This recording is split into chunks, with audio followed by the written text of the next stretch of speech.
C'est l'opinion d'Hervé Gattegno. Bonjour Hervé. Bonjour. Alors vous allez essayer de nous convaincre. J'espère que vous allez y arriver parce que je ne suis pas certain d'être déjà convaincu. Le congrès du PS aujourd'hui, oui, le vote ne vous intéresse pas, ne nous intéresse pas, et nous avons tort. Expliquez-nous pourquoi nous avons tort. D'abord, ce que je veux vous dire, c'est que je comprends très bien qu'on se passionne pas pour la solférinologie, qui était à la politique française que la kremlinologie était au pouvoir soviétique autrefois.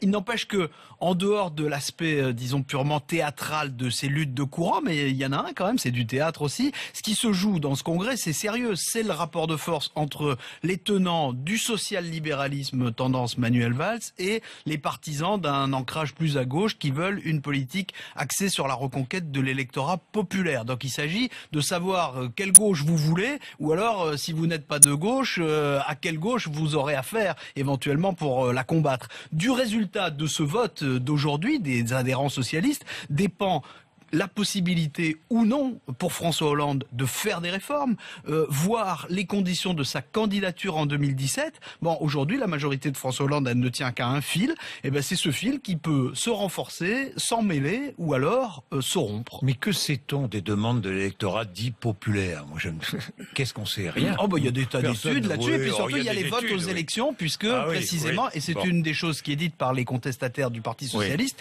le PS sort de 4 lourdes défaites. Une partie de cet électorat populaire, il est au Front National aujourd'hui. Tout le monde annonce la victoire de la motion A de Jean-Christophe Cambadélis, Martine Aubry, Manuel Valls. Est-ce que ce ne serait pas pour François Hollande une validation de sa politique? Bon, d'abord, il faut voir si ce pronostic se confirme et surtout avec quel score. Il faut surtout pas comprendre dans ce que je vous dis que je vous incite à lire le texte des motions, parce qu'alors là, vraiment, ça c'est la migraine assurée. On a beaucoup parlé des langues anciennes. Vous savez, la langue ancienne qui est principalement pratiquée au Parti socialiste, c'est la langue de bois. Alors la motion A, elle a été faite par Jean-Christophe Cambadélis et les autres pour être majoritaire, quitte à écrire tout et n'importe quoi, y compris le contraire de la politique des ministres qui ont signé ce texte. Par exemple, j'en parlais à François Rebsamen. Par exemple, il est concerné. La généralisation du CV anonyme pour lutter contre les discriminations à l'embauche. François Rebsamen, il vient de prendre une décision qui va en sens inverse. C'est dans le texte et pourtant il l'a signé.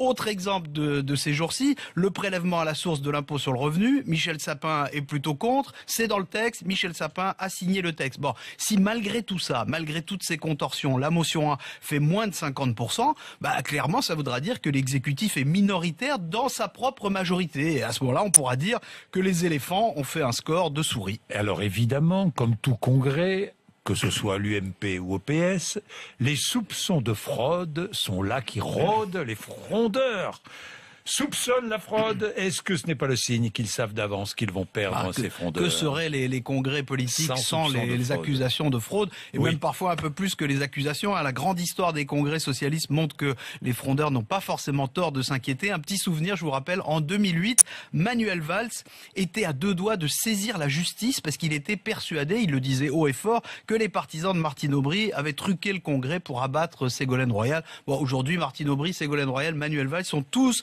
dans la même motion. Alors, cela dit, c'est vrai que les frondeurs ont fait une campagne en demi-teinte, il faut le reconnaître, avec Christian Paul comme chef de file. On peut pas dire qu'ils ont mis un tigre dans leur moteur. En revanche, ils ont mis beaucoup d'eau dans leur vin. Aujourd'hui, ce qu'ils demandent, c'est surtout des réaménagements de la politique économique du gouvernement plutôt qu'une rupture.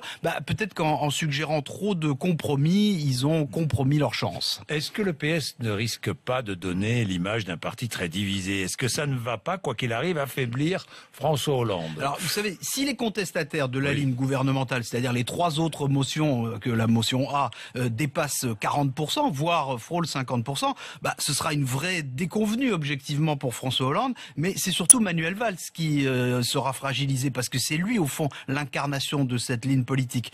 Pour François Hollande, l'essentiel, il faut être clair, c'est d'écarter la possibilité d'une primaire pour 2017. Eh bien, si la motion A l'emporte, ce sera acté dans la journée de demain et on pourra considérer à cet instant précis que François Hollande est bien le candidat du Parti socialiste à la prochaine présidentielle. Ça fera peut-être taire les luttes de courant, mais rien ne dit que ça empêche les électeurs de partir en courant. Bon, vous avez commencé à nous intéresser au congrès du Parti socialiste. Demain, je reçois Jean-Christophe Cambadélis, demain matin. On verra bien quels seront les résultats. Il viendra avec les résultats.